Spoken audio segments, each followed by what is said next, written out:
మీ పిల్లలు ఫారెన్లో చదవాలనేది మీ కల? మీ కలను నిజం చేసే ఏకైక సంస్థ విదేశ్ కన్సల్ట్స్. నమస్తే రవి సార్. నమస్తే లక్ష్మి సార్, తెలంగాణ రాష్ట్ర ఆర్థిక పరిస్థితిపై డిప్యూటీ సీఎం భట్టి విక్రమార్క శ్వేతపత్రం విడుదల చేశారు. దీని మీద అసెంబ్లీలో చర్చ జరుగుతోంది. సో ఈ శ్వేతపత్రాల ద్వారా ప్రభుత్వం ఒకటి చెప్పాలనుకుంటుంది. గత ప్రభుత్వాల్లో హరీష్ రావు కూడా ఇప్పుడు మాట్లాడుతున్నారు. ఈ వాదనల వల్ల ప్రజలకి అసలు ఏం జరిగింది, ఇప్పుడు ఏం జరగబోతుంది అన్న నిజాలు బయటకు వచ్చే అవకాశం ఉందా సార్? అంటే రావాలి కదా. ప్రభుత్వాలన్నాక ప్రధానంగా ఆర్థిక శాఖ ఆర్థిక పరిస్థితి ఎట్లా ఉంది, అప్పులు ఎంత ఉన్నాయి, లేకపోతే ఇప్పుడు కొత్త ప్రభుత్వం వాగ్దానాలు అమలు చేయగలదా లేదా, ఈ విషయాలన్నీ ఆర్థిక అంశాలతో నిర్ణయం అవుతాయి. కాకపోతే పార్టీలు ఒకే పార్టీ ఉండి ప్రభుత్వం మారినప్పుడు రొటీన్గా కంటిన్యూషన్ లాగా ఉంటుంది. కొత్త పార్టీ వచ్చినప్పుడు అది కూడా పూర్తిగా వ్యతిరేకించిన పార్టీ వచ్చినప్పుడు కొంచెం పరిస్థితి వాళ్ళు వేరే వైఖరి తీసుకుంటారు. కొత్త ప్రభుత్వం వచ్చాక పాత ప్రభుత్వ హయాంలో జరిగిన వాటి మీద మాట్లాడవచ్చా లేదా, విచారించవచ్చా లేదా, అది కక్ష సాధింప, ఇలాంటి చాలా అభిప్రాయాలు ఏమున్నప్పటికీ కూడా రెండు అంశాలు, గవర్నమెంట్ ఈజ్ ఏ కంటిన్యూషన్ అనేది ఒకటి. గవర్నమెంట్ ఈజ్ ఏ కంటిన్యూషన్ అనే సిద్ధాంతాన్ని ఒప్పుకుంటే కూడా గత ప్రభుత్వ హయాంలో ఏం జరిగింది అనేది చెప్పాల్సిన ఒక బాధ్యత ఈ ప్రభుత్వం మీద ఉంటుంది. కాకపోతే ఇక్కడ తెలంగాణలో జరిగింది మోర్ దాన్ దట్. తెలంగాణ అనేది కొత్త రాష్ట్రం ఏర్పడింది, అది యంగెస్ట్ స్టేటు. బీఆర్ఎస్ అప్పటికి యంగెస్ట్ పార్టీ, ఇప్పుడు కాంగ్రెస్కు యంగెస్ట్ చీఫ్ మినిస్టర్ కానీ ఓల్డెస్ట్ పార్టీ. అంతకుముందు అంతా ఎక్కువ కాలం కాంగ్రెస్ పాలించింది. సో ఇవన్నీ దృష్టిలో పెట్టుకున్నప్పుడు కేసీఆర్ తెలంగాణ ఉద్యమ నాయకుడిగా తెలంగాణ మొదటి దశాబ్దం పాటు ముఖ్యమంత్రిగా ఉండి అన్ని రంగాల్లో అభివృద్ధి చేశాము. అక్కడ అంతకుముందు చాలా పంటలు పండని చోట మేము సస్యశ్యామలం చేశాము, దేశంలోనే అగ్రస్థానంలోకి వెళ్ళాము. విద్యుత్ శక్తి ముఖ్యంగా నీళ్లు, తర్వాత పంటలు, మూడోది కరెంటు, నాలుగోది వైద్యం, ఇలాంటి అంశాల్లో మేము చాలా అసాధారణ ప్రగతి సాధించామనేది వాళ్ళు చెప్తూ ఉన్నమాట. వాటి అన్నిటి మీద ఎన్నికల ప్రచారంలో కాంగ్రెస్ పార్టీ తీవ్రంగా ధ్వజమెత్తింది. ఇతర పార్టీలు కూడా సమస్యలు ఉన్నాయి, వాటిని కూడా సాల్వ్ చేసుకోవాలి, అన్ని అంశాలు సమగ్రంగా ఆలోచించాలి, కేవలం ప్రచారం చాలదు. అలాగే కాళేశ్వరం అన్నది ఒక పెద్ద ఆయన మెయిన్ పవర్ పాయింట్గా పెట్టుకున్నారు. కాళేశ్వరంలో కూడా అప్పులు చాలా ఎక్కువగా చేశారు, చాలా అవినీతి జరిగింది. అన్నీ తగినట్టే కురుక్షేత్ర యుద్ధంలో ఏదో కర్ణుడి రథం కుంగిపోయినట్టుగా సరిగ్గా ఎన్నికల సమయంలో మేడిగడ్డ అది కూలిపోతే ఒక కుంగిపోయింది. ఇలాంటి అంశాలు కూడా వచ్చాయి. కాబట్టి ఇక్కడ ఒక నేపథ్యం అయితే స్పష్టమైన నేపథ్యం ఉంది. కాబట్టి రేవంత్ రెడ్డి ప్రభుత్వం మిగతా అన్ని విషయాలు ఆయన స్పీడ్గా ఉన్నట్టు ఈ విషయంలో కూడా ఒక వారం రోజులు కూడా కాకుండానే మేము శ్వేతపత్రం ఇస్తామని ఈరోజు ఇచ్చారు. అది 42 పేజీలు ఉంది. ఈ శ్వేతపత్రం ప్రధానంగా తేల్చేది 6,25,000 కోట్ల రూపాయల అప్పు ఉంది. అంటే ఎప్పటి నుంచో ఈ విమర్శ ఉంది, ధనిక రాష్ట్రము, రెవెన్యూ మిగులు ఉన్న రాష్ట్రం ఎందుకు ఇంతగా అప్పుల్లో కూరుకుపోయింది. ఇది కేసీఆర్ పైకి చెప్పిన దానికి లోపల జరిగిన దానికి తేడా అయింది. దీని వెనక అవినీతి ఉంది, దీని వెనక అసమర్థత ఉంది అనేది కాంగ్రెస్, బీజేపీ వీళ్ళ ఆరోపణ కాదు. మేము ఇదంతా కూడా ఉత్పాదక రుణం, ప్రొడక్టివ్ డెట్, దీన్ని తీసుకురావడం ద్వారా మేము ఆస్తులు పెంచాము, తర్వాత ప్రాజెక్టులు నిర్మించాము, కొత్త జిల్లాలు ఏర్పాటు చేసి ఇన్ని కలెక్టరేట్లు కట్టాము, ఇదంతా మేము సంపద సృష్టించాము, ఒక స్ట్రక్చర్ ఏర్పాటు చేశాము అనేది వాళ్ళ ప్రచారం. సో దీని మీద రాబోయే రోజుల్లో చాలా చర్చ జరుగుతుంది. ఈరోజు మనం చూస్తుంది దానికి ఒక విధంగా ఆరంభం అని అనుకోవచ్చు. ఇందులో రాజకీయ భాగము, ఆర్థిక భాగము, ఆయా మనుషులు ఒకరినొకరు అనుకునేటటువంటిది 3 ఉంది. హరీష్ రావు గత ప్రభుత్వంలో అంటే సెకండ్ ప్రభుత్వంలో ఆర్థిక మంత్రిగా కూడా చేశాడు కాబట్టి ఆయన దాని మీద బీఆర్ఎస్ తరఫున చేశారు. ఇంకా చెప్పాలంటే ఆ శ్వేతపత్రం విడుదల కాకముందే బీఆర్ఎస్ బయట మీడియాకు ఒక శ్వేతపత్రం విడుదల చేసింది. అంత బాగుంది, మేము ఇంత అభివృద్ధి సాధించాము, వీళ్ళు మా మీద దీనికోసం ఎదురు చేస్తున్నారని ముందే, అంటే అసలు దాడి జరగకముందే బీఆర్ఎస్ ఎదురు దాడి జరిగిపోయింది. అందువల్ల హరీష్ రావు సభలో దాన్ని పూర్తిగా కౌంటర్ చేయటంలో ఏం ఆశ్చర్యం లేదు. సార్, అయితే ఇట్లా అప్పులుగా కుప్పగా మారిపోయిందని చెప్పడం అంటే ఆదాయాన్ని ఇందాక మీరు చెప్పినట్టుగా ఆదాయం సృష్టించాం మేము, దాన్ని దాచిపెట్టి అప్పులు కుప్పగా మారింది అన్నట్టు శ్వేతపత్రం రిలీజ్ చేశారు. ఇదంతా తప్పుల తడక అంటూ మాట్లాడారు. అలాగే ఇన్ని అప్పుల విషయాలకు సంబంధించి ఇటువంటి ప్రచారం చేస్తే పెట్టుబడులు, ఉపాధి, ఉద్యోగ అవకాశాల మీద దీని ప్రభావం పడుతుందంటూ కూడా హరీష్ రావు వ్యాఖ్యానించారు కదా. అంటే ఇక్కడ మనం చాలా విచిత్రంగా ఇప్పుడు ఆంధ్రప్రదేశ్ కూడా తొందరలో ఎన్నికలకు వెళ్తుంది కదా, మనం ఇక్కడ ఆంధ్రప్రదేశ్ను కూడా గుర్తు చేసుకోవచ్చు. ఇప్పుడు ఆంధ్రప్రదేశ్లో ఇప్పుడున్న జగన్ ప్రభుత్వాన్ని విమర్శించవచ్చు కూడా, నేను విమర్శించడం పొరపాటు అని చెప్పట్లేదు, విమర్శించడానికి తెలంగాణ ప్రభుత్వాన్ని ఉదాహరణగా చూపిస్తూ వచ్చారు అందరూ.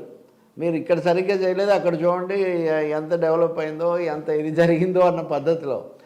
ఇప్పుడు ఒక్కసారిగా ఇదంతా ఏమీ లేదు, విధ్వంసం జరిగిపోయింది, మొత్తం కుప్పకూలిపోయింది, ఇదంతా ఎవరికి తెలియదన్న పద్ధతిలో మాట్లాడేసరికి ఈ రెండింటికి మధ్యలో సామాన్య ప్రజలకు పొంతన కుదరడం అనేది కొంచెం లేదు. మేము హైదరాబాద్లో ఫ్లైఓవర్లు చూసాం, కాళేశ్వరం చూసాము, లేకపోతే సెక్రటేరియట్, ప్రగతి భవనము, అంబేద్కర్ విగ్రహము, అమరుల జ్యోతి, రోడ్లు, రింగ్ రోడ్లు, మెట్రో, ఇట్లాంటివన్నీ కనిపిస్తుంటే అసలు అంత విధ్వంసం అయిపోయిందంటే ఎట్లా కుదురుతుంది? ఇలాంటి ప్రశ్నలు కొన్ని వస్తాయి. కానీ మరి కాగ్నివేదిక కూడా చెప్పింది 2022లో కూడా మీరు కొత్తగా తెస్తున్న అప్పుల్లో 75% పాత అప్పులు కట్టడానికే సరిపోతున్నాయని కాగ్నివేదిక కూడా చెప్పింది. ఆర్థిక మంత్రి నిర్మలా సీతారామన్ బీజేపీ తరఫున ఎన్నికల ప్రచారానికి వచ్చినప్పుడు ఆమె కూడా తీవ్ర స్థాయిలో దాడి చేశారు. రాబోయే తరాలు కూడా చాలా కాలం పాటు అప్పులు చెల్లించాల్సి వస్తుంది, కేసీఆర్ ప్రభుత్వం విపరీతంగా అప్పులు చేసిందని. ఎవరో చెప్పడం ఎందుకు, కేసీఆరే చెప్పారు శాసనసభలో, బరాబర్ మేము అప్పులు తెస్తాం, మనకు పరపతి ఉంటేనే కదా అప్పులు వస్తాయి, మేము ఇవన్నీ చేస్తున్నాం కాబట్టి అప్పులు వస్తున్నాయి, మేము ఇంకా తెచ్చి మేము ఇంకొక 1,00,000 కోట్ల అప్పు తేవడానికి కూడా మేము ప్రయత్నం చేస్తున్నాం, దాంతో మేము నిర్మాణాలు చేస్తున్నాం, ఇన్ఫ్రాస్ట్రక్చర్ నిర్మిస్తున్నాం అనేది వాళ్ళ వాదన.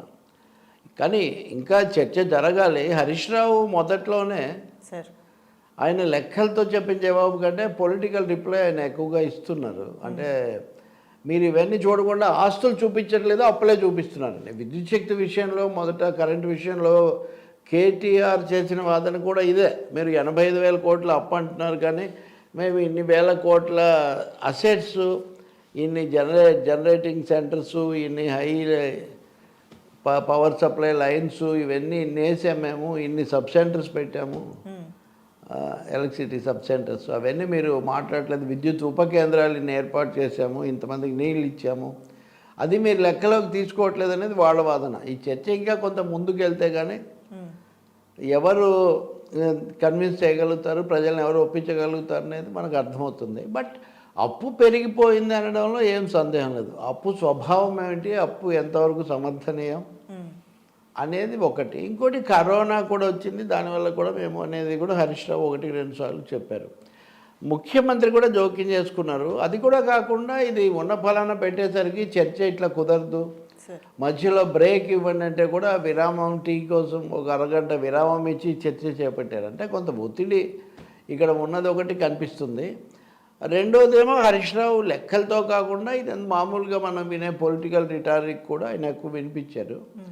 మూడోది రేవంత్ రెడ్డి ఇంకొక దశలో ముఖ్యమంత్రిగా జోక్యం చేసుకుని ఆయన జవాబు చెప్పినప్పుడు ఆయన జవాబు ఎక్కువగా కాళేశ్వరం, మిషన్ భగీరథ, వీటి మీద ఫోకస్ అయింది. That is Revanth style. ఆయన జనరల్గా ప్రత్యర్థులు, వాళ్ళ పత్రాలు, వాటిలో నుంచి వాటికి జవాబు చెప్తుంటారు. కాబట్టి హరీష్ రావు ఆర్థిక మంత్రిగా సమర్పించిన పత్రాలు వాటిలో తీసుకొని కాళేశ్వరంకు మేము పెట్టిన ఖర్చే 70,000 కోట్లు అయితే మీరు 1,00,000 కోట్ల అవినీతి అంటారు, ఎట్లా కుదురుతుంది, మీరు ఏటీఎం అంటారు, ఇవన్నీ పొరపాటు అన్నది ఇంతకుముందు నిజానికి హరీష్ రావు బలంగా చెప్పిన అంశం అది కాదు. కానీ దాన్ని తీసుకొని రేవంత్ రెడ్డి జవాబు చెప్పింది ఏంటంటే కాళేశ్వరంకు సంబంధించిన కార్పొరేషన్ 97,000 కోట్ల రూపాయల అప్పు తీసుకుంటుందని మీరు ఇచ్చిన ఆర్థిక పత్రాల్లోనే ఉంది. మరి మీరేమో అది 70,000 కోట్లే అని మీరు అంటున్నారు. ఇక్కడే ఉంది ఇది. అలాగే మిషన్ భగీరథ, కాళేశ్వరం, దీని కింద వచ్చే నీళ్లను రైతులకు అలాగే ప్రజలకు ఈ నీళ్లను విక్రయిస్తే నెలకు 5,000 కోట్లు వస్తాయని మీరు చెప్పారు. అంటే ఇక్కడ ఆయన రెండు బాణాలు, ఒకటి నీళ్ళు అమ్ముకుంటామని మీరు అందులో చూపించారు, రెండోది వస్తుంది అన్నారు. ఈ రెండు కూడా జరగలేదు. మిషన్ భగీరథ అనేది నీళ్లు అంటారే, అంతకుముందు కొళాయిలు లేవా, అంతకుముందు మేము నీళ్లు తాగట్లేదా, మామూలుగా చేసే కొంత రాజకీయ అవహేళన కూడా ఆయన చేశారు. మళ్ళీ దానికి హరీష్ రావు జవాబు చెప్తున్నారు. ఆ కార్పొరేషన్ కేవలం కాళేశ్వరం ప్రాజెక్టుకు ఒక్కదానికే సంబంధించింది కాదు, వేరే ప్రాజెక్టులు ముఖ్యంగా పాలమూరు రంగారెడ్డి ఎత్తిపోతలు అది కూడా దాంట్లో ఉంది. అందుకని 90,000 కోట్ల అప్పు ఉంది కాబట్టి ఇది పూర్తిగా కాళేశ్వరం అని మీరు అనుకుంటే కరెక్ట్ కాదు. ఓవరాల్గా అన్నీ తీయండి అని చెప్తున్నారు. నాకు అర్థమైంది. ఇంక ఇది కాకుండా ఆమె ఎవరు కొండా సురేఖ కానీ, మంత్రి శ్రీధర్ బాబు, పొన్నం ప్రభాకర్ జీతాలు ఎందుకు ఇవ్వలేదు ఇలాంటి ప్రశ్నలు లేవనెత్తాడు. సో ఇలాంటి వాళ్ళు కూడా ఆక్షేపణ. అంటే మొత్తం మీద మీరు 5 మంత్రులు నా మీద ఉసిగొల్పుతారు, వాళ్ళని ఎలా అనుమతిస్తారు, నా సమయం తిన్నారంటారు. హరీష్ రావు చాలాసేపే మాట్లాడారు. ఇంకా కొంచెం ఆయన వ్యక్తిగతంగా కూడా మీరు ఎంత కష్టపడినా మీరు ముఖ్యమంత్రి అయ్యే అవకాశం ఏం లేదు, వాళ్ళిద్దరే అవుతారని కోమటిరెడ్డి అంటాం. ఈయన మంత్రి కాలేడని వాళ్ళు అన్నారు కాబట్టి.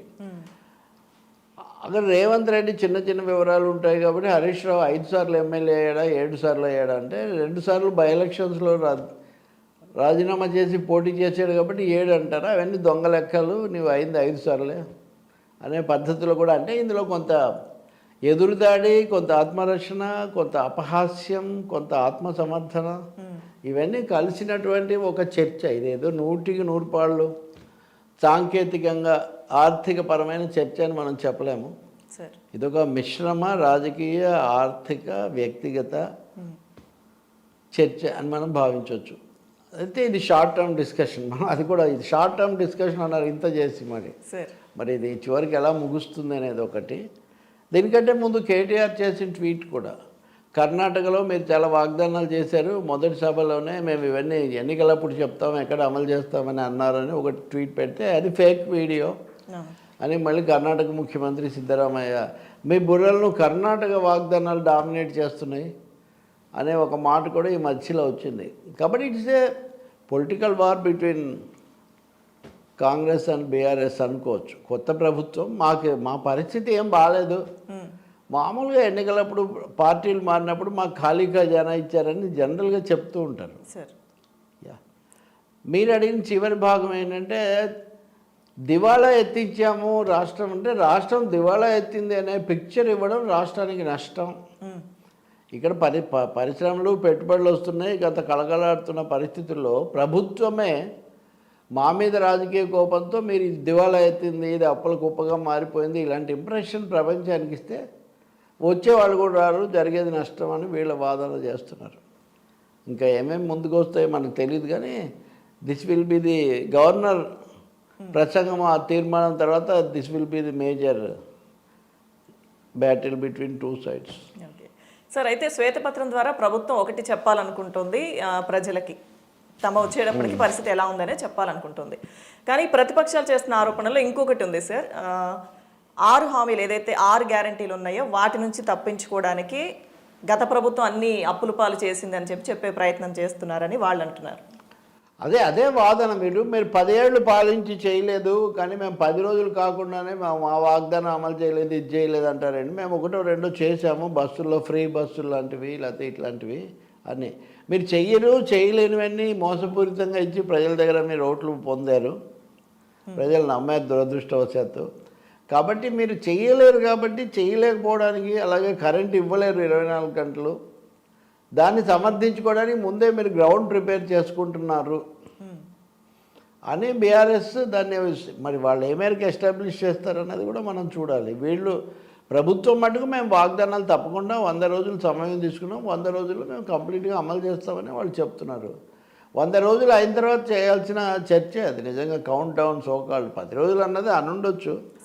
కాబట్టి ఇందులో రాజకీయం ఏమి లేదని కూడా మనం చెప్పలేము. లోక్సభ ఎలక్షన్స్ వస్తాయి కాబట్టి దానికోసం ఎన్నికల్లో కూడా బీఆర్ఎస్ను ఒక తీవ్రమైన డిఫెన్స్లో పెట్టాలి.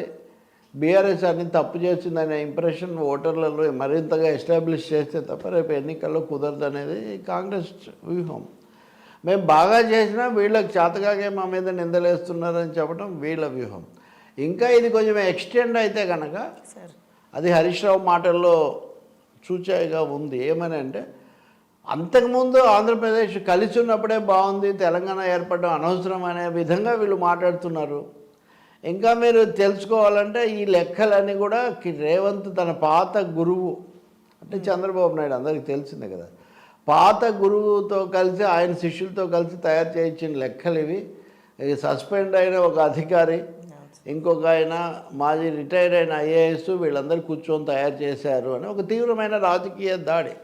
అంటే ఒక విధంగా చెప్పాలంటే రేవంత్ రెడ్డిని చంద్రబాబు బలపరిచాడు, ఆయన ఆశీస్సులు, ఆయన శిష్యుడు అని ప్రచారం ఇదివరకు ఎన్నికల ముందు జరిగింది. తెలుగుదేశం వాళ్ళు దాన్ని ఉత్సాహంగా వాళ్ళ సోషల్ మీడియాలో అది కొనసాగించారు కదా. ఇప్పుడు బీఆర్ఎస్ దాన్ని ఒక అస్త్రంగా చేసుకునే ఒక అవకాశం కూడా మనకు హరీష్ రావు మాటలో కనిపిస్తుంది. అంటే రేవంత్ వెనక చంద్రబాబు ఉన్నాడు, రేవంత్కి లెక్కలు వ్యూహాలు చేస్తున్నాడు. ఒక పోలిక ఏముందంటే చంద్రబాబు కూడా 14లో అధికారంలోకి రాగానే శ్వేతపత్రాలు ఇస్తానని రోజుకు ఒక శ్వేతపత్రం విడుదల చేసేవాడు, అధికారం స్వీకరించే మధ్యలో వచ్చిన ఈ గ్యాప్లో. కాబట్టి ఈ వ్యూహం మామూలుగా చేసేదే చంద్రబాబు ఎక్కువ చేస్తున్నాడు ఇదివరకు. కాబట్టి ఇది అనేక కోణాల్లో వీళ్ళ మధ్య తీవ్ర యుద్ధం జరగబోతుంది అనేది మనకు స్పష్టమవుతుంది. బీజేపీ ఏం చేస్తుంది? This my final point. దేశంలో మోదీ ప్రభుత్వమే 1.5 కోట్లు అప్పు చేసింది. 1.5 కోట్లు. వాళ్ళు అధికారంలోకి వచ్చిన తర్వాత వచ్చినప్పటికీ 65,000 కోట్లు ఎంత అంతే ఉంది. దాన్ని 1.5 కోట్ల కంటే దాదాపు వీళ్ళే ఒక 1 కోట్ల దాకా అప్పు చేశారు. దానికి ఏం సమాధానం చెప్తారు అనే ప్రశ్న కూడా ఉంది. నిజానికి వీళ్ళిద్దరు కలిసి బీజేపీని కూడా అడగవచ్చు. రాష్ట్రాల అప్పులు తీసుకునే హక్కును కూడా తగ్గించటము, చేయాల్సిన సాయం చేయకపోవటము, ఇలాంటి పనులని కూడా చేశారు. బట్ 2-3 అంశాలు అయితే తేలాలి కూడా. ఈ అభివృద్ధి జరిగిన మేరకు జరిగింది, కట్టిన మేరకు కట్టారు, కానీ లొసుగులు ఏమున్నాయి? రెండవది చాలా అద్భుతంగా ఉంది అని కేసీఆర్ చెప్పింది నిజంగా పాక్షికమా సంపూర్ణమా? సమస్యలు ఏమున్నాయి? కేంద్రం చేయకపోవడం అనే దాన్ని వీళ్ళు ఎలా చూపిస్తారు? నాలుగవది, కాంగ్రెస్ ఇతర రాష్ట్రాల్లో కూడా పాలించింది, ఇదివరకు కూడా పాలించింది, కాబట్టి వాళ్ళ బాధ్యత అసలేమీ లేకుండా పోతుందా?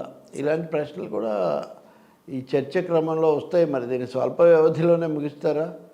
దీర్ఘ వ్యవధికి పొడిగించి కొన్ని అంశాలు చెప్తారా? తెలీదు. కానీ రాజకీయంగా తిట్టుకోవడం వల్ల మటుకు దీంట్లో ఏమి ఉపయోగం లేదు. పీపుల్ నీడ్ హార్డ్ ఫ్యాక్ట్స్, వాస్తవాలు, చాలా వివరాలు తెలిస్తే ప్రజలు సంతోషిస్తారు. ఐ థింక్ హరీష్ రావు, మీరు సిబిఐతో విచారణ జరిపించండి, కాళేశ్వరం ఇంకో వీటి మీద మేము సిద్ధంగా ఉన్నామని కూడా ఆయన చెప్పాడు. అలాంటి ప్రకటన కూడా ముఖ్యమంత్రి చేయొచ్చు ఈరోజు, చేయదలుచుకుంటే. Thank you sir.